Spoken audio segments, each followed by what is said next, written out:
Ya, kita lihat bagaimana aturan perundangan penguasaan tambang, penguasaan wilayah.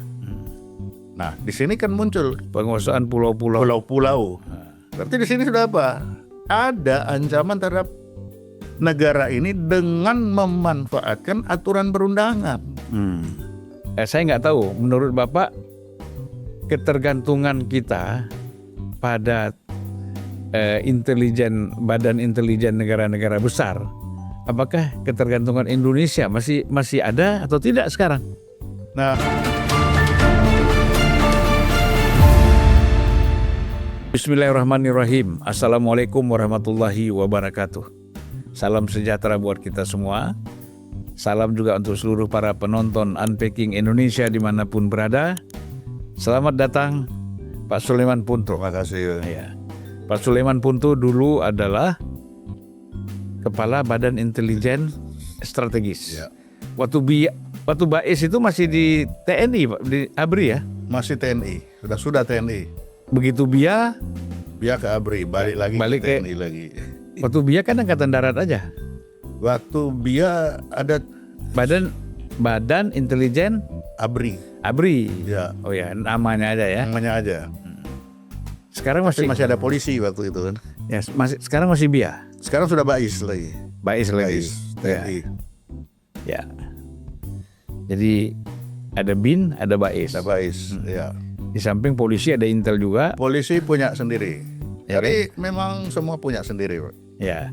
Jadi Pak Sulaiman Punto dulu adalah tahun berapa Pak ya? Saya lupa lagi. 2011-2013. Ya, sebagai Kepala Badan Intelijen Strategis TNI. ABRI. TNI sudah, Pak. Oh, sudah TNI ya? TNI. Sudah reformasi ya? Sudah 2011. Nah, sekarang ini menjadi pengamat intelijen. Ya. Ini sudah di jalan yang benar. Repot kalau mantan kepala Bais jadi pengamat ekonomi atau itu pengamat pertanian. Jauh sekali itu. Jauh sekali. Jadi Bapak ini tetap satu arah, satu jalan, tetap on the track sebagai pengamat intelijen. Ya, gitu Pak. Nah, Pak, kita nih kan melihat ya, fungsi intelijen itu begitu penting sebenarnya. Betul.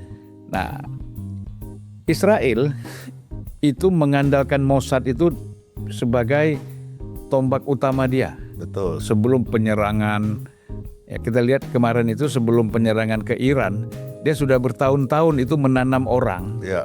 Mossad, agen-agen Mossad di Iran, apakah langsung dari Israel ataupun dia menggunakan Orang situ. orang Iran sendiri Ya, sebagai mata-mata, sebagai intel. Nah, kita lihat kan itu begitu penting gitu ya. Jadi ya sama saja dengan CIA misalnya ya. CIA, Badan Intelijen Amerika juga sama, ya kan? Tapi sekarang ini yang paling banyak muncul karena perang di Timur Tengah ini adalah Mossad, Ya. ya kan? Sehingga orang kalau dengar nama Mossad mikir dulu, ya kan? Sekarang orang kalau dengar nama BIN biasa aja. Dengar nama Bais, oh biasa Bais, ya kan, BIN gitu. Tapi kan orang kalau dengar CIA atau KGB gitu kan. Nah, jadi orang badan intelijen itu disegani dan ditakuti. Ya, Gitu betul. kan. Dan itu memang harus dibangun. Kenapa? Ditakuti, disegani karena ada kerjanya yang jelas gitu loh.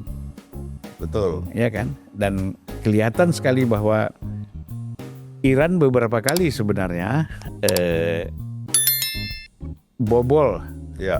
intelijennya, ya kan, sampai misalnya Ismail Haniah itu yang pimpinan Hamas Ya. itu kan Oh ya.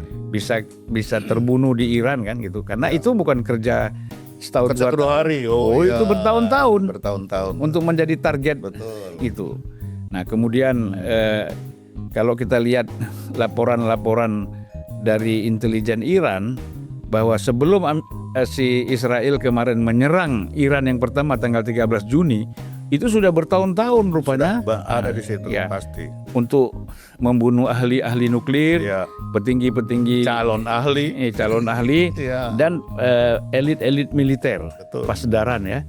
Nah, itu kalau kita lihat di situ, bahkan mungkin mereka sampai pada tahap terakhir mereka ingin membunuh pemimpin revolusinya, ya, Ali Khamenei misalnya.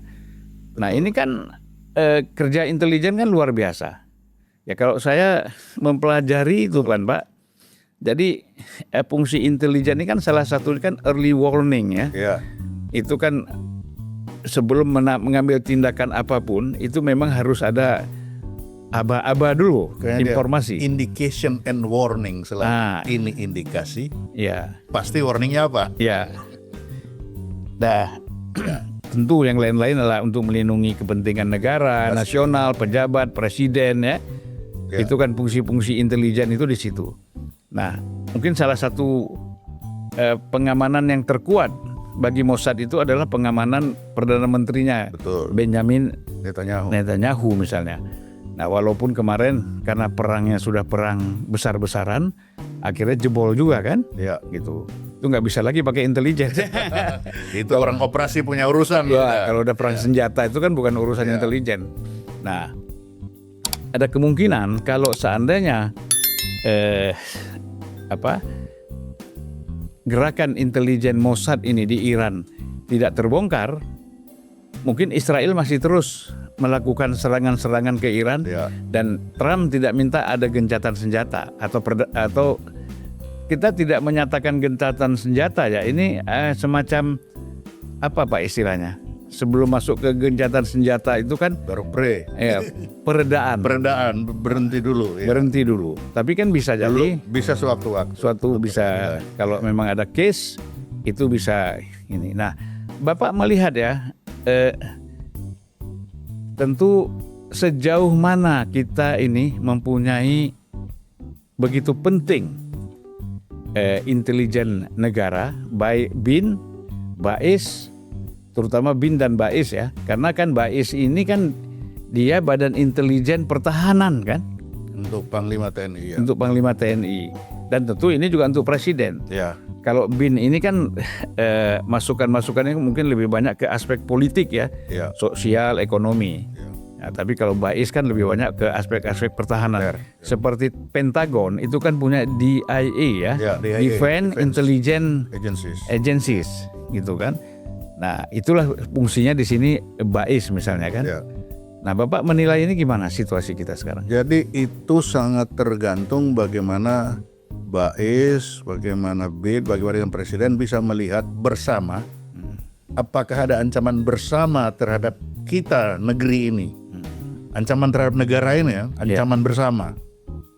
Kalau dia sudah tahu melihat ada ancaman bersama, nah baru apa saja itu. Jadi jangan sampai dia melihat ini hanya ancaman untuk BAIS melihat, tapi tidak untuk Presiden atau tidak untuk Panglima. Ancaman dilihat oleh BIN, tapi bagi yang lain juga bukan ancaman itu. Nah, makanya di sini harus ada kesamaan cara pandang. Ancaman kita itu yang mana ini?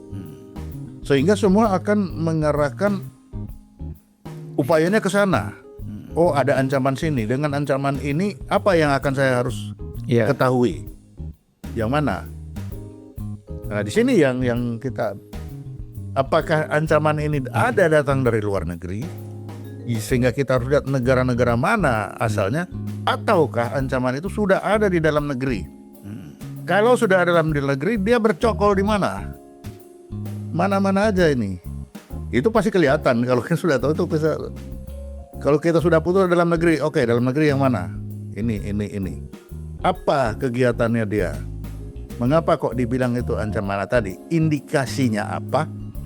Dengan indikasi itu warningnya apa? Misalkan kita lihat sekarang, indikasi apa? Aturan perundangan tuh nggak benar semua. Bukan semua, sebagian besar. Nah, kita sudah mengindikasikan di sana. Ada perbuatan aturan perundangan yang tidak sesuai dengan aturan yang ada. Hati-hati. Apa itu? Ya, kita lihat bagaimana aturan perundangan penguasaan tambang, penguasaan wilayah. Nah, di sini kan muncul penguasaan pulau-pulau. pulau-pulau. Berarti di sini sudah apa? Ada ancaman terhadap negara ini dengan memanfaatkan aturan perundangan. Nah, kita bisa mendeskripsikan, lihat aja itu. Ya. Bahwa dalam aturan perundangan itu membuat Kenapa ini? Ya tiba-tiba seperti kemarin keluarlah keputusan Mendagri 4 pulau pindah. Bergeser ini Aceh kan ribut. Nah begitu sudah bisa lihat, wah ini apakah ada kesengajaan membuat Aceh ini ribut kembali kah? Padahal kan ini belum lama loh kita Aceh ini semua orang-orang yang terlibat tuh masih hidup. Belum lupa, tapi kok sudah berani membuat seperti ini nih, apa indikasi ada apa ini? Nah itu contoh. Mungkin rebutan sumber daya ekonominya ya. Nah itu contoh. Jadi dia hanya melihat yang kecil, tapi besarnya efeknya kan itu sangat besar. Ya. Nah itu dari situ itu seperti itu contohnya. Ya. Kan gini Pak, kita ya terakhir kita dihebohkan oleh BUM, itu kan Polres mana tuh ada di BUM tahun 2022. Oh ya. Ya kan? Ada Polres yang di BUM tahun 2022. 2022 sampai 2025 ini kita tidak pernah mendengar lagi ada teror BUM di Indonesia. Nah, kita nggak tahu apakah ini ada tapi belum bergerak, kan gitu. Ya. Nah, jadi pintu-pintu masuk gerakan-gerakan menurut intelijen gitu Pak ya, pintu-pintu masuk para pengacau ini, apakah namanya teroris atau namanya penyelundupan narkoba ataupun jenis-jenis bentuk kejahatan yang lain misalnya, ini pintu masuknya di mana aja Pak? Oke gini Pak, kita harus pisahkan dulu antara teroris dan narkotika. Itu dua hal yang berbeda. Iya. Kita ambil teroris. Kalau teroris bagi saya itu kawan berpikir Pak. Karena apapun seorang teroris itu dia ada seorang manusia. Dia punya logika berpikir, membela siapa. Dan yang jelas dia punya saudara-saudara. Sehingga perbuatannya ini kita sudah tahu bahwa pasti ini adalah membela siapa dia. Sehingga kita harus lihat di sini. Kenapa dia jadi begini ini? Salahnya di mana? Nah si teroris ini biasanya teroris itu kan sebenarnya intelijen dia teroris juga. Karena dia pekerjaannya adalah membuat orang takut. Perbuatan kecil membuat orang takut. Kita lihat kasih contoh Usman Harun. Bagi kita pahlawan, bagi Singapura teroris. Nah itu sama. Dengan para teroris ini juga sama. Kenapa tidak ada? Artinya berarti sekarang dia tidak ada yang harus dia bela. Semua berarti aman tenang-tenang saja karena tidak ada yang masuk dia. Ini yang kita bela ini lemah, itu nggak ada. Artinya potensinya tetap ada. Potensi pasti tetap ada. Tetapi belum ada pemicu kepentingan yang memanfaatkan mereka. Atau bukan memanfaatkan, dia sendiri terpanggil. Karena perbuatan itu tidak selalu dimanfaatkan oleh orang, tapi dia sendiri terpanggil untuk melakukan itu. Nah, sehingga di kita salah. Itu sebabnya saya kalau dengan para teroris ini kita ajak bicara aja lah dia. Kalau dia bilang bahwa dia radikal. Loh, radikal ini radikal apa? Radikal itu kan kawan berpikir. Ya mari kita bicara. Apa sih yang kalau kita mau menghilangkan, tapi untuk menghilangkan sama sekali tidak mungkin. Dia pasti ada selalu. Nah, tinggal mari kita bicara. Kelompoknya Indonesia apa lagi Pak? Indonesia kelompoknya pasti ada. Kenapa? Ini dipelihara untuk pilkada. Jadi tidak mungkin hilang terhadap kelompok-kelompok yang sudah terbentuk. Makanya ormas yang terbentuk dibubarkan, tidak mungkin. Karena keberadaan mereka ini bermanfaat untuk politik. Nah dari politik ini dipicu sedikit, hanya bergeser jadilah teroris, menakut-nakutin orang. Nah jalan satu-satunya apa? Ya mari kita bicara aja dengan orang-orang ini. Memang capek, tapi tidak harus capek. Itu pengalamanku Pak. Dan itu fungsi intelijen di situ. Disitulah intelijen itu. Jangan langsung tuduhan-tuduhan. Ya nggak bisa. Kalau kita menuduh, artinya kita kalah, Pak. Kita harus bisa berbicara dengan dia sampai bagaimana dia berubah. Oh ya, ternyata ada kepentingan lebih besar. Kalau perbuatan saya ini saya lakukan, ada yang lebih besar yang akan merugikan saya dan negeri tercinta ini. Nah, itulah pekerjaan intelijen. Bagaimana kita menyampaikan kepada mereka-mereka ini, bukan dimusuhin, bukan dicap ini teroris, bukan dicap radikal, bukan begitu. Iya, iya. Jadi gini Pak ya, saya pengalaman ada 2 bom besar itu, di bom Marriott dan bom Bali? Kedutaan Australia. Australia. Kalau Bali saya nggak itu ngerti ya. Nah, kalau saya lihat kebetulan kantor saya tuh nempel sama Hotel Marriott itu, ya. Jadi sebelum bom meledak di Hotel Marriott, itu ada satu mobil pickup, Iya, putih itu. mutar, sampai dia di depan lobi hotel, baru berhenti dan diledakkan di situ. Nah, artinya ini kan ada remote yang ini bisa jadi si yang bawa mobil nggak tahu, dia hanya disuruh antar aja barang, Ya, bisa. disuruh antar barang, kemudian di remote disitulah meledak. Dan saya melihat juga bom di Kedutaan Australia itu, waktu bom itu meledak kan semua dubes, staf kedutaan itu kan ada di Bali semua. Iya. Ya kan? Siapa yang mereka mau bunuh? Nggak ada orang. Gitu loh. Saya cek teman saya, waktu itu saya masih di Komisi 1 DPR, saya cek. Di mana? Oh, kita semuanya di... Saya mau tanya apakah mereka ada yang jadi korban gitu. Enggak, kita semuanya di Bali nih. Gitu loh. Nah, sebenarnya kan kalau betul-betul teroris yang profesional, kalau memang dia menargetkan manusia, staf atau orang-orang yang ada di embassy itu, di Kedutaan Australia, pasti tidak saat itu dia meledakkan. Betul. Ya kan? Ini dia meledakkan saat kedutaan itu kosong. Yang ada satpam. Nah, itu kan mobil itu membawa bunga. Pot bunga dia bawa, mungkin dalam pot bunga itu ada bom. Iya, Si yang bawa mobil kan nggak tahu. nggak tahu. Disuruh antar aja. Ini kamu antar ke situ. Begitu sampai depan pintu diledakkan. Nah, jadi Ya, bisa. sebenarnya ini kan, ini dalam intelijen disebut apa ini, Pak? Itu yang membawa. Jadi ketika dia membawa, memang ini orang-orang sudah digalang, kan penggalangan itu. Penggalangan di mana? Dia bawa ini barang ini, bawalah ke sana. Salah satu itu dengan cara menggalang orang. Ya, tapi kan dia jadi korban kan? Iya, memang yang digalang adalah korban. Itu memang seperti begitu. Jadi bagi intelijen memang mengorbankan orang seperti itu jadi hal yang biasa kalau kita bilang. Iya. Iya, Ya. betul. Yang tahu betul nanti akan jadi korban itu hanya pengendalinya, Iya. agent handlernya itu. Iya. Dia yang hanya Yang tahu. pegang remote-nya. Yang pegang remote-nya. Ini dia dan dia ketika dalam itu kan pasti ada perencanaan, ada perputaran intelijen. Dia oke, apa ini mau targetkan? Itu siapa yang kita targetkan?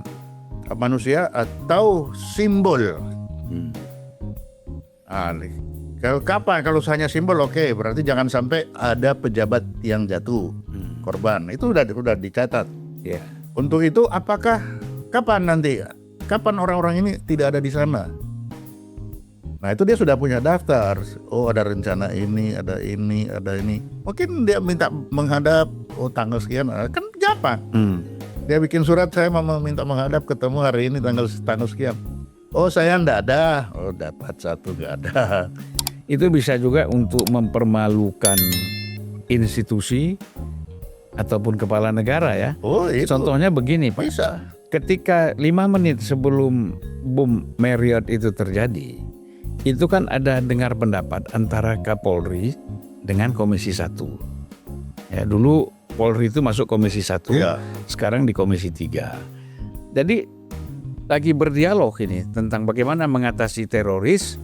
Kalau nggak salah saya waktu itu Kapolrinya Pak Dai Bahtiar. Dia bilang aman, kita aman.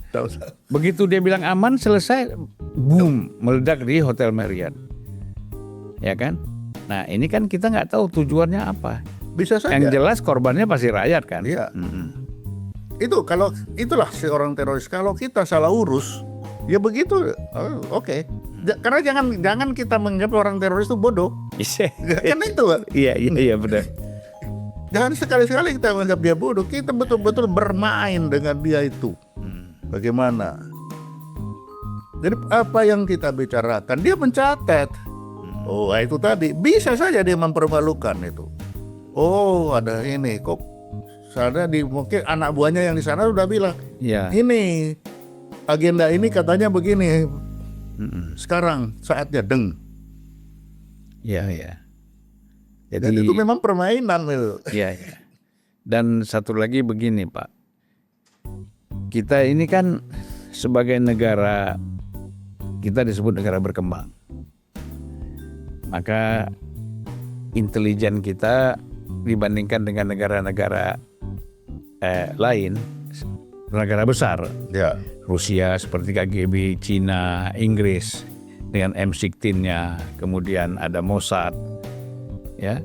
Ini kan mereka dengan teknologi yang begitu canggih kan. Bahkan di Iran itu intelijennya itu bisa bikin drone yang untuk meledakkan beberapa tempat strategis di Iran. Mereka rakit drone-nya tuh dia rakit di Iran. Ya, betul. Dengan menggunakan tenaga kerja orang-orang Iran dan beberapa orang lain. Puluhan itu jumlahnya kan. Nah, jadi kebutuhan intelijen terhadap teknologi ini kan mutlak sekarang ini, Mutlak. ya kan? Dan kalau kita, saya nggak tahu, menurut Bapak ketergantungan kita pada badan intelijen negara-negara besar, apakah ketergantungan Indonesia masih ada atau tidak sekarang? Nah, ini uniknya intelijen itu, Pak. Siapa memainkan siapa? Mereka juga tidak bisa bekerja kalau sendiri. Dia pasti akan ada intelligence exchange kita. Karena kemajuan kita ada kemajuan untuk dia juga. Iya, iya, iya. Kan itu. Iya, iya. Dan kita pun apa yang bisa saya manfaatkan bagi dia. Jadi itu saling memanfaatkan. Jadi akhirnya ada saat-saat tertentu si intelijen itu jadi alat saja dia. Jadi kayak kabel. Iya. Kita udah tahu ini siapa memanfaatkan siapa. Karena kalau kita juga memutuskan, kita juga tidak dapat apa-apa. Ya. Gitu. Ya. Jadi memang itulah permainannya dimulai. Disitulah bagaimana. Jadi ketika saya diundang makan malam oleh di situ saya harus putuskan. Saya terima atau saya tolak. Iya. Kalau saya terima, saya sudah tahu ada yang dia cari dari saya. Saya juga sudah harus punya kepentingan. Ketika saya sampaikan apa yang saya cari, dan dia akan saya rubah jadi apa? Pesan dari saya. Iya. Nah, itu sudah harus ada. Disitulah permainan intelijen itu. Ya, memang sebenarnya untuk menilai kinerja intelijen itu sulit. Sulit, ya. Karena kan tidak terbuka. Iya, tidak terbuka. Kerjanya termasuk kerja senyap kan. Betul. Kalau ketahuan ya bukan intel lagi kan gitu, Pak. Betul. Nah, sehingga tetapi kan kita bisa menilai, bisa mengetahui sejauh mana kualitasnya satu badan intelijen atau intel itu sendiri ketika terjadi satu peristiwa kan. Misalnya tiba-tiba terjadi teror, peledakan besar misalnya. Ya. Nah, itu kan di situ baru kita bisa menilai, oh kita intelijen kita lemah kan gitu. Ini Pak, khusus teror ya. Masalah teror kita ini, situasi ini berubah ketika lahir Badan Nasional Penanggulangan Teror. Jadi bagi intelijen sendiri, BNPT, seakan-akan teroris ini udah digeser, ini urusanmu, bukan urusan aku lagi. Nah itu, jadi dengan adanya BNPT, nah ini udah bergeser. Dia seakan-akan ini udah urusanmu, saya sudah cari yang lain. Padahal pada dasarnya teror itu adalah urusan intelijen, karena intelijen sendiri itu pendidikannya untuk menjadi seorang teroris. Sebenarnya kan itu. Nah di sinilah kita. BNPT ini kan lebih pada eksekutor ya. Jadi kan jadi bingung sekarang, BNPT itu apa coba? Kalau kita melihat teroris itu dari pelanggaran hukum, maka penegakan hukumnya ada di polisi. Iya. Lah terus kita melihat apa dari sini? Kalau dia kejahatan kejahatan politik misalnya kan? Nah kalau kejahatan politik langsung intelijen kan bermain. Iya. BIN. Di situ kita bermain. Nah, jadi dengan adanya BNPT sekarang itu malah terjadi kebingungan kita sebenarnya. Apa BNPT ini? Di mana dia? Apakah melaksanakan pencegahan atau apa? Nah, kalau dia melakukan penghukuman itu ada di polisi semua. Makanya selama ini kan kepala BNPT itu polisi ya? Polisi. Selalu. Ya karena dia di situ undang-undangnya memang menegakkan hukum. Barang saya pelaku tindak pidana teroris dipidana, sehingga akan di polisi. Nah, tapi di situ kita sendiri sebenarnya kalau berbicara teroris ada kelemahan di aturan perundangannya, di undang-undangnya. Undang-undang di situ disebut yang dilarang adalah berpikiran radikal. Itu pertanyaan saya, pikiran radikal itu yang mana? Iya. Bagaimana berpikir itu dilarang? Kalau Padahal sampai yang dihukum batasan berpikir, radikalisme itu dalam apa? berpikir kan biasa ya. itu, yang dihukum itu perbuatan, tapi dilarang Berpikir. kan nggak match. Nah, Makanya waktu saya itu kita seminar dengan Muhammadiyah di Jogja, saya bilang Pak, kalau berpikir radikal bagi saya itu kawan berpikir dengan orang radikal itu enak. Iya. Nah, kenapa kita harus takut kepada kawan berpikir ini? Mari, disitulah pertempuran Iya. seorang intelijen. Bagaimana kita merubah. Jadi ketika ada kawan tanya, bagaimana kita bisa mengetahui orang ini betul-betul orang intelijen atau bukan? Bilang gampang. Ketika Bapak ketemu yang bersangkutan, lihat aja. Apakah Bapak menemukan hal baru dari dia atau tidak? Iya. Kalau tidak menemukan hal baru, ya dia bukan intelijen. Harus mendapat hal baru. Kenapa? Karena si orang ini setiap ketemu orang, dia sudah pasti punya kesadaran. Saya harus menanamkan sesuatu di orang ini, dan dia harus mendapatkan sesuatu sesuai dengan kemauan saya. Ya seperti banyak juga mantan-mantan teroris itu ya, selama di penjara kan di approach juga untuk berdialog ya, Ya, sehingga mereka membuka juga jaringan-jaringannya dan kemudian mereka sendiri mulai sadar ya. di situ. Nah, disitulah kita mulai berbicara. Nah, ada yang juga saya kritik di situ. Istilah yang digunakan di situ deradikalisasi. Artinya ketika kita duduk, saya radikal, Bapak tidak. Tidak mungkin kita bisa menyelesaikan masalah Dengan frame yang udah dengan berbeda. frame sudah berbeda. Itu pertama kali saya ketemu itu dengan Sidney Jones. Sidney Jones bilang, selamat, kamu sudah bisa melaksanakan deradikalisasi. Dia bilang, I'm sorry, saya tidak sependapat dengan istilah deradikalisasi. Karena kita begitu duduk sudah beda. Kita harus duduk berdiri yang tempat yang sama, berdiri sama tinggi, duduk sama rendah. Lalu apa yang kita perbincangkan? Dia apa yang bisa kita perbincangkan? Di situ mari kita berbicara. Tapi bukan dalam rangka membuat orang ini tidak radikal. Wah, itu sangat keliru dan itu otomatis secara psikologi ada perlawanan. Ya itu kan begini Pak, itu kalau misalnya kita menghadapi kaum radikal dalam bentuk berpikir, tetapi dibatasi oleh kepentingan nasional kan gitu. Ya. Tetapi kan misalnya kalau ada kepentingan politik negara lain, karena dia bukan bicara radikal, tapi ini kan kepentingan politik. Nah, itu tadi. Jadi batas radikal itu kenapa? Ketika berpikir radikal, bila sebagai contoh, kita melarang berpikiran tentang Leninisme, komunisme, ada aturannya. Nah itu jelas kan? Ini dilarang, bicara ini dihukum. Lah sekarang berpikir radikal yang mana? Gak jelas kan? Ya seseorang mengaku Pancasila juga harus bisa radikal. Oh, bisa radikal dia mempertahankan mati-matian itu. Iya. Dia bisa bunuh orang demi Pancasila.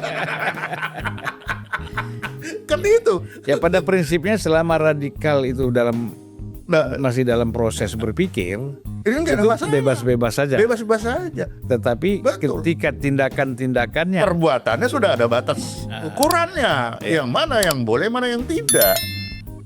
Disitulah makanya ketika kamu sudah masuk di dunia intelijen, disitulah tantangan bagaimana berpikir melawan. Jangan kalah. Kalau kalah ya kamu bukan intelijen lagi.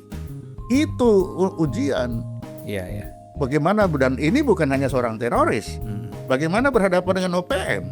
Bagaimana berhadapan dengan kawan-kawan GAM saat itu? Coba. Iya. Bagaimana kita harus Dan ada berdialog? ada juga RMS. Belum dengan RMS. Disitulah perang kita kan. Kita menjauh, enggak, keliru lagi. Kalau kita tidak ketemu lah, Bapak duduk sana, saya duduk sini, terus bagaimana kita mau mulai?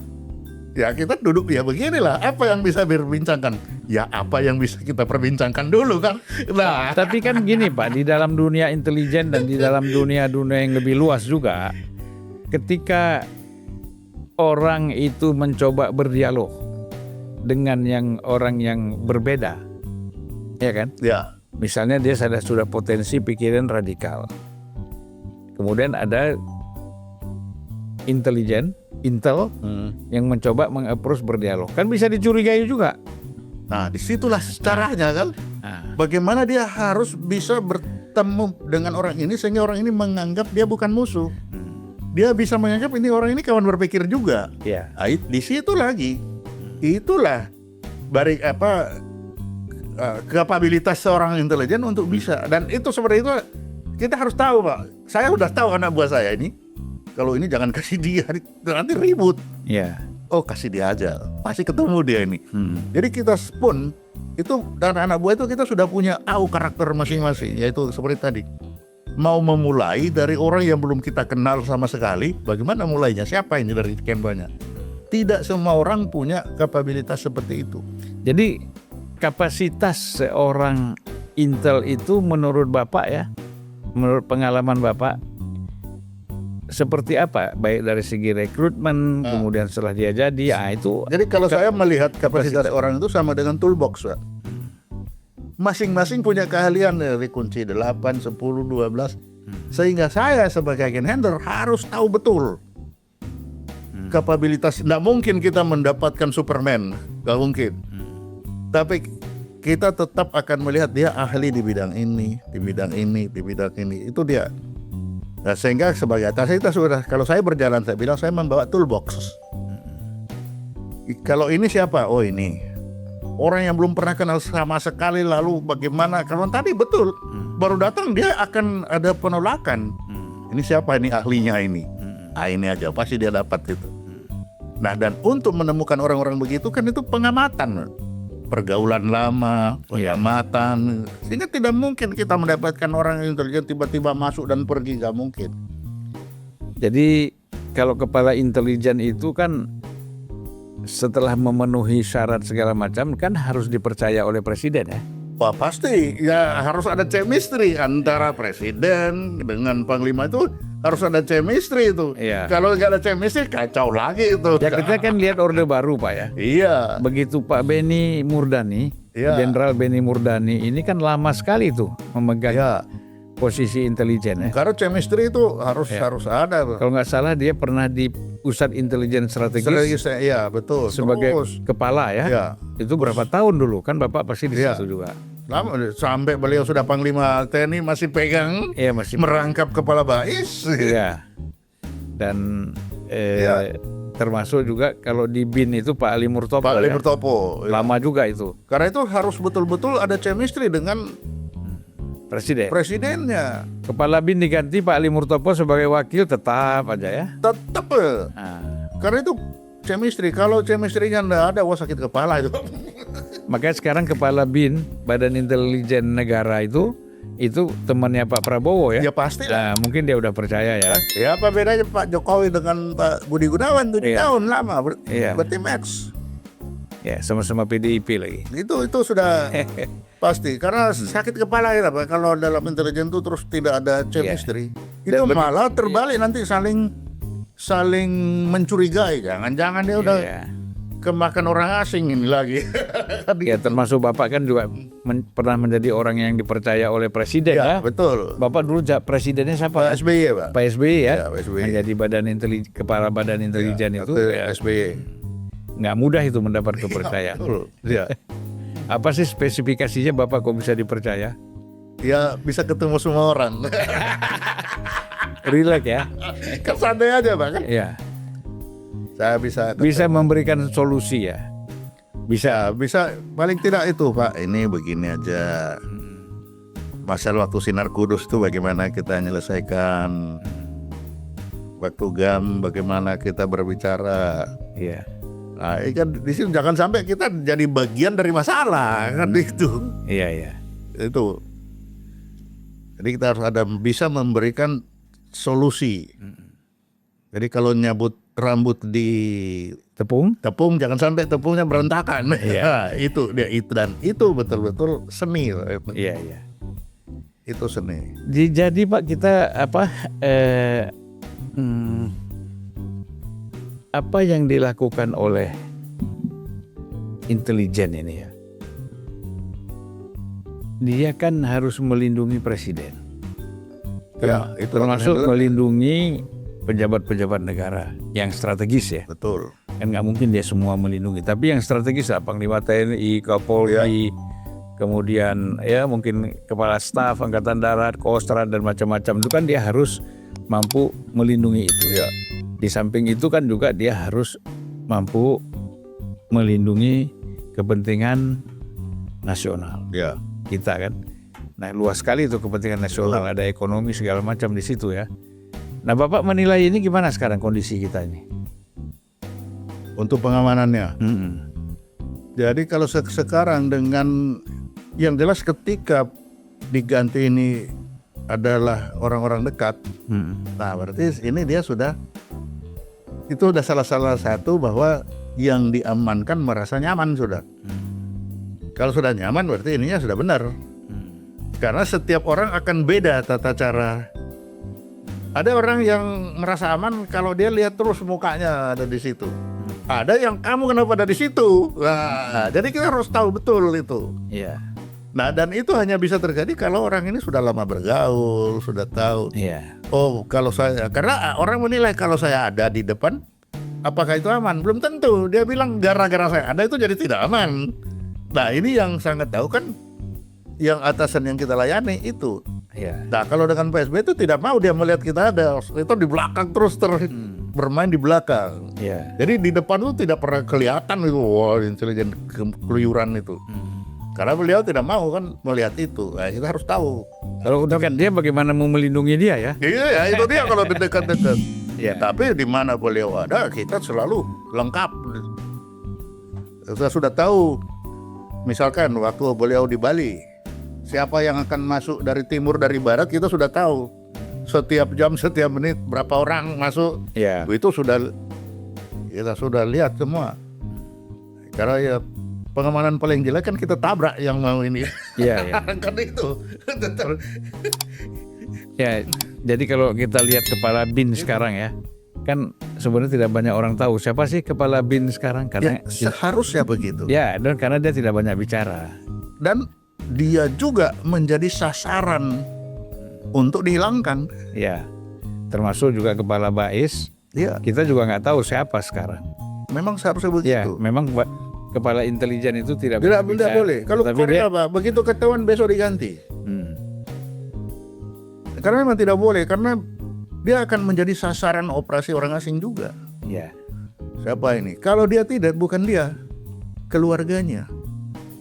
Nah biasanya kita kalau keluarga sudah dipegang, keluar semua mau tidak mau. Nah itu, nah ini banyak di kita ada kalanya tidak tahu itu, bahwa risiko seorang intelijen itu sangat tinggi. Makanya saya kan pengawas intelijen dari DPR kan saya agak waktu itu saya tolak. Kalau ketahuan nanti kamu yang akan menjadi sasaran orang, sanggup enggak menerima tekanan? Kalau orang-orang intelijen itu kan sudah diukur, sudah dites. ya, Di tekanan seperti apa dia sudah tahu. Malah tekanan itu akan menimbulkan malah pinternya dia menghindar. ya, Tapi pengawas-pengawas di DPR ini siap enggak menghadapi tekanan-tekanan itu kalau diumumkan kan pengawas intelijen ABCD. Waduh, kenapa diumumkan ini? Ini nanti akan menjadi sasaran operasi intelijen yang lain. Iya. Nah, sanggup enggak itu tekanan-tekanan untuk. Lah celakanya dia ditanya A yang dia tidak tahu tapi dianggap tahu. Lah kan kacau. Iya, iya. Bilang, kamu pasti tahu, kamu pengawas kok. Padahal sebenarnya dia juga tidak tahu. Itu kan bisa terjadi. Tapi tekanan ini itu bisa di luar ini, tiba-tiba besok anaknya tabrakan. Apa? Kalau gitu, Ada operasi khusus ya. ada operasi khusus. Itu makanya dulu ketika di DPR diumumkan tim pengawas intelijen, bilang, waduh, ini kekeliruan sangat besar ini Iya. bagi keselamatan mereka sendiri. Oke dibuat, tapi untuk apa diumumkan sih? Iya, iya, iya. Iya kan? Dan Tidak ada pentingnya. untuk diumumkan. apa juga lembaga tinggi negara seperti DPR mengawasi intelijen? Nah, itu yang nanti kalau saya ngomong kan marah orang. Ya ngapain? Karena kalau ditanya pun pasti dia bohong, pasti. Iya. Dia tidak akan menyatakan sebenarnya, pasti. Iya. Tapi kalau kasih tahu itu kan marah nanti DPR waktu itu. Kan tidak bisa kita nyatakan. Ya kan sudah ada Untuk Menko apa? Sudah. Menko Polhukam, Ya. Menko Polkam Menko misalnya, Polka. yang membawahi Jadi BIN kan?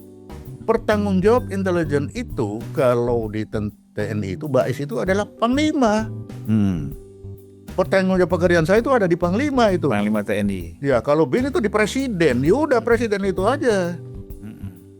Nah untuk itulah maka Presiden itu harus tahu anggaran dari BIN dari mana saja. Jangan sampai ada anggaran yang di luar kendali dia, bisa double engine, bahaya lagi. Iya. Nah itu. Dan pernah juga terjadi seperti itu ya. Iya. Jadi pengendalian dari sisi anggaran itu harus jelas. Oh ya, ini apa?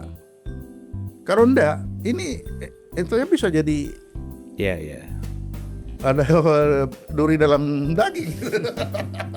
Pak, kalau kita melihat ya,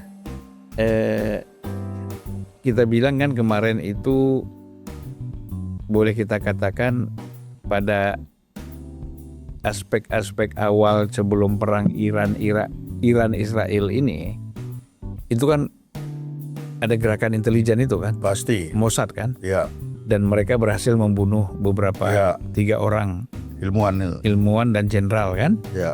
komandan-komandan pasukan itu. Nah, Bapak kalau menilai itu kok bisa kira-kira dari segi intelijen kok bisa tidak ketahuan mereka ini masuk? Wah, susah, Pak. Kita kalau masuk itu orang susah tahu. Tapi saya tahu yang saya buru. Oh. Kan kita cuma buru satu. Yang diuber itu satu. Tapi untuk mengetahui itu sulit sekali. Kalau orangnya betul-betul, kita contoh Eli Cohen coba bagaimana. Dia masuk lewat Argentina, baru dia balik ke Mesir coba. Memang sulit. Bagaimana dia menyusun anunya dia, itinerary riwayat hidupnya. Orang tua di mana, dimakamkan di mana, dicek kan makamnya ada enggak nama itu. Jadi memang akan sangat sulit melihat orang ini sedang mengawasi siapa. Sangat sulit. Kalau dia betul-betul seorang intelijen yang benar ya, tidak pakai pistol ditaruh di sana sini. Nah itu contoh di Iran, itu contoh paling bagus. Kalau di kita itu orang-orang yang taifib itu, intai amfibi. Jadi sebelum mendarat dia sudah ada di pantai sana memberi kode di sini loh. Ini kamu turun sini aja ya. Itulah intai amfibi. Nah sama dengan orang-orang. Itu yang saya bilang tadi. Orang-orang yang seperti itu sangat sulit diketahui. Tapi yang bisa tahu nanti hasil pekerjaannya. Jadi para ilmuwan itu tadi kan dipaksa dia. Nah saya takut bangsa DPR tadi yang ketahui juga akan bernasib seperti itu. Iya. Tapi sebaliknya pada akhirnya kan gerakan itu diketahui ya oleh intelijen ya Iran karena itu. Pasti kan dia hanya melihat indikasi, Pak. Kan dia indikasi 3 ahli nuklir kok bisa mati dalam tempo. Nah itu indikasi. Bagi kita sudah ada ini. Kenapa kok dia bisa mati? Berarti ini pasti ini ada ini. Coba kita cari. Nah, dia juga melaksanakan kontra intelijen itu tadi. Loh kok ini mati, loh ini kesatuan kepalanya kok bisa mati lagi nih. Nah itulah, kalau terjadi seperti itu akan menimbulkan kesadaran. Nah Eli Cohen sama kan, begitu, kenapa ini kok sudah begini masih terjadi lagi. Akhirnya dimatikan itu lampu, lah kok masih ada yang menyala. Nah ketahuan. Nah sama dengan itu, kita akan melihat juga lawannya kontra intelijen itu dengan melihat hasil. Oh sudah ada hasil, ini mati. Apa dia sebenarnya? Wah ini ada latar belakang ini. Mulai kita menarik garis. Iya. Berarti ini ada operasi intelijen. Buat operasi kontra intelijen ya. Nah mulai. Jadi dibuat betul sampai terbongkar. Iya. Oh ya betul, ternyata ini. Nah itu memang permainan. Ya, jadi memang salah satu keunggulan Israel itu dengan menggunakan intelijennya ya. Secara efektif. Pasti Pak, intelijennya. Secara efektif, bahkan Amerika juga melakukan hal itu, KGB juga melakukan hal itu. Itu Nampaknya, sudah pasti mereka bertiga itu saling berhubungan. iya. Jadi tidak tahu lagi siapa memanfaatkan siapa. Termasuk Pasti. M16-nya Termasuk Inggris. Inggris dan Cina ya. Karena kalau mereka lepas keluar dari situ, dia terputus, dia terisolasi, dia tidak pernah tahu. Karena prinsipnya kan musuhnya kawan itu kan musuh saya itu. Iya. Karena dia begitu dia lepas itu terputus. Pasti misalkan sekarang, kalau saya ingin tahu Cina, ya aku tanya Malaysia aja. Gimana itu? Menurut Anda ini gimana? Kan dia cerita nanti. Iya. Ya itu. Atau paling dekat kita tanya Taiwan. Gimana itu ini? Ini dia pencerita. Tapi sebaliknya juga dia kata, kemarin ada kapal Cina nggak lewat di sana. Iya gitu-gitu itu. Dari intelijen exchange. Jadi kawan kamu adalah kawan saya. Iya. Musuh kamu adalah musuh saya. Iya. Gitu ya. Jadi saling buka Jadi membuka. memang saling begitu. Artinya intelijen ini di samping macam-macam itu kemampuan komunikasi politik, bergaul segala macam ya. Itu jadi satu di situ semua. Nah, karena dia sendiri tuh betul-betul harus bisa berdiri di tengah, jangan sampai dia dicurigai. Kalau dia dicurigai, nanti dia disisihkan, tersisi. Jadi betul-betul dia mungkin dari 1000 kalimat cuma satu yang dia cari, sudah dapat, yang lain dia udah cerita kesana kemari. Iya. Dari satu yang dia cari ya, udah ketemu kan, udah dia nggak akan tanya ke situ lagi, dia akan kesana kemari. Jadi kita sendiri tuh harus peka, ini orang cari apa sih sama saya ini. Jadi gini Pak, kembali lagi kan ini kan kalau bicara intelijen begitu penting, strategis ya. Bahkan kalau menurut saya bukan Polri itu tidak penting, ya kan? Dan dia juga ada badan intelijennya. Kemudian TNI juga ada badan intelijen kan gitu. Hampir semua institusi hukum ini ada. Memang pada dasarnya intelijen kan sama dengan orang Pak. Semua orang punya mata, semua orang punya telinga, sama. Jadi semua badan pasti punya.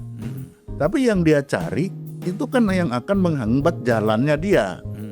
Namun dalam mencari itu kan kita ketika menangkap ikan, tidak semua ikan yang bisa tertangkap kan. Ada yang tertangkap kepiting, ada udang. Disitulah kita daripada dibuang, pasti ada yang nyari udang. Siapa punya udang?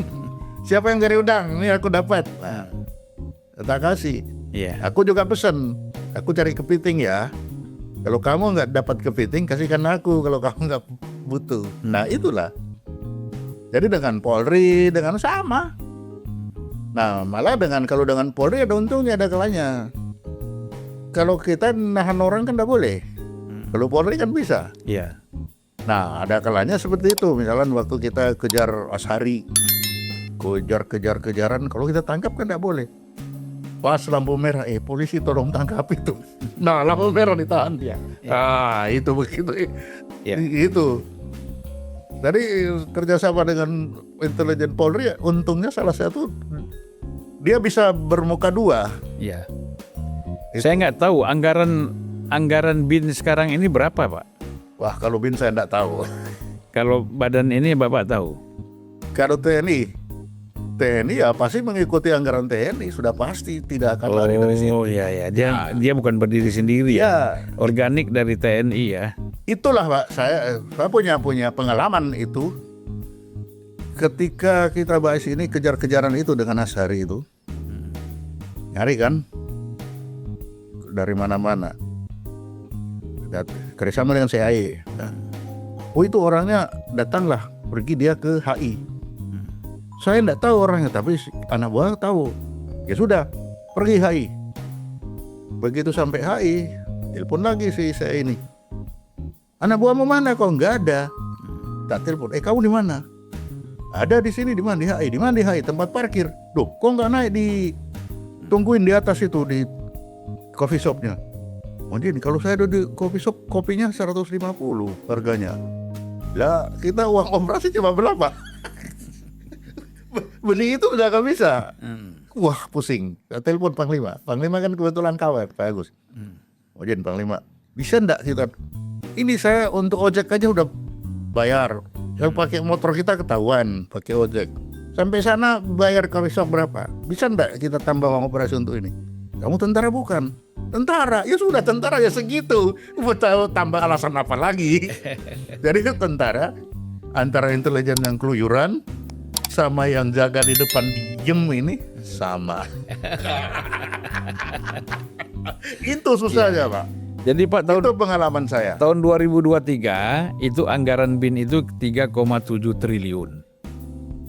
Terus tahun 2024 naik menjadi 3,95 triliun. Naik sedikit aja, naik cuma 250 miliar ya. Kita belum tahu kan, belum diputuskan barangkali untuk anggaran 2025 ini ya. Atau ya naik-naik sedikit lah. Nah menurut Bapak cukup nggak untuk operasi intelijen? Kalau di BIN saya tidak bisa. Nggak, kira ini kita bicara kebutuhan intelijen. Karena kebutuhan intelijen itu sangat ditentukan dengan apa yang diharapkan oleh Presiden kan. Presiden mengharapkan apa dari dia ini. Itu baru didukung oleh anggaran. Kalau dibahas itu jadi, kalau memang tidak mampu ya sudah kita nggak bisa saya ya seperti itu. Contoh itu. Ya. Untuk itu ya minimal kan ditambah untuk bagaimana sewa mobil, sewa ojek kalau nggak bisa. Nah itu minimal itu. Tapi kalau dengan sekarang seperti ini, maksimum yang harus bisa jalankan ini. Nah tapi kalau di BIN saya nggak tahu itu bagaimana mereka Iya. menghitungnya. Kalau kita lihat intelijen itu kan ganti-ganti mobil tuh gampang kan. Ya harus Pak. Dari sini sampai Blok M ganti mobil lagi. Ganti. Supaya nggak ketahuan kan. Nanti sampai Sampai sana ganti lagi. ganti lagi. Itu prinsipnya begitu. Itu biaya di situ kan besar. Di situ biayanya besar. Ya, Ya mungkin kita merasa betul. nggak ada ancaman Pak. Masih merasa kurang tidak. Ya katakanlah tadi ancaman terorisme Ya, tidak kurang ya. Kemudian ancaman-ancaman gerakan radikal ya, bukan pikiran ya. Gerakan radikalnya juga mulai berkurang, sehingga anggarannya juga berkurang kan. Jadi memang kalau seperti itu kita ya kembali lagi yang di situ harus bisa nanti dia melihat yang mana yang besar. Kalau dia netralitas sekarang berarti kita harus banyak menggalang. Ya sudah, kita penggalangan aja dan pergi ke sekolah-sekolah, kita ngobrol, kita cerita, bikin seminar, bikin apa. Hanya sampai situ. Ya. Tapi jangan tidak ada sama sekali. Kalau tidak ada sama sekali, itu ibarat main bola kan begini dia. Ini berhenti ya ke sana dia. Iya. Jadi kita minimal bertahan pada garis yang ditentukan. Kalau tidak bisa maju, ya nggak apa-apa. Tapi berhenti di garis itu. Jangan sampai garis ini mundur. Nah, itu bahaya tuh. Ya, Bapak setuju ya bahwa anggaran intelijen itu harus besar karena jangan sampai ada ketergantungan. Ya kan? Kalau ada ketergantungan, misalnya dia perlu cepat naik private jet misalnya. Harus pinjam. Kalau bisa kan dia ada anggaran sendiri dari negara. Kalau ditanya apa setuju, bukan hanya setuju, keberhasilan itu sangat ditentukan oleh besarnya anggaran. Iya. Itu. Dan itu kan saya sudah pernah rasakan. Iya. Jadi sebenarnya berdasarkan itulah Pak, saya 2004 menulis bahwa kita harus punya BNPT yang sekarang ini. Supaya ada badan nasional yang, karena anggaran tadi dibuat anggaran sendiri. Tapi lahirnya bukan seperti sekarang ini ternyata. Oh, kok lahirnya kok jadi begitu? Menjadi saingan antara Polri dengan itu. Padahal bukan begitu. Konsep saya waktu itu 2004 itu saya buat Pak. Itu karena punya pengalaman seperti itu. Itu. Iya. Kita nggak terasa Pak udah hampir 1 jam kita ngobrol ya. Nah mungkin Bapak ada closing statement yang Bapak perlu sampaikan untuk dunia intelijen kita. Jadi dunia intelijen itu ada tapi tiada. Kita tidak terlihat tapi bukannya tidak ada. Kalau ada pun ada kalanya belum tentu itu bentuknya. Atau istilah dalam agama itu gaib, tetapi bukan berarti tidak ada. Bukan, ya. Cuman tidak terlihat ya. Hanya tidak terlihat saja. Tapi kalau dia terlihat, belum tentu itu bentuknya. Iya. Itulah intelijen. Penuh tipu-tipu juga. Ya, Permainan lah ya. Itulah permainan. Permainan. Bukan tipu ya, permainan. Betul, permainan. Ya. Baik Pak Sulaiman Ponto, terima kasih banyak atas penjelasan-penjelasannya. Mudah-mudahan ini bermanfaat untuk ya tentu untuk negara kita ya. Iya. Karena persaingan intelijen ini semakin lama semakin canggih ya. Semakin canggih Pak. Teknologi karena udah kadang-kadang sudah tidak perlu pakai orang banyak lagi, sudah pakai teknologi ya. Ke depan itu pertempuran fisik itu akan hilang. Dia akan bertempur di judulnya itu Iya. di neocortex warfare.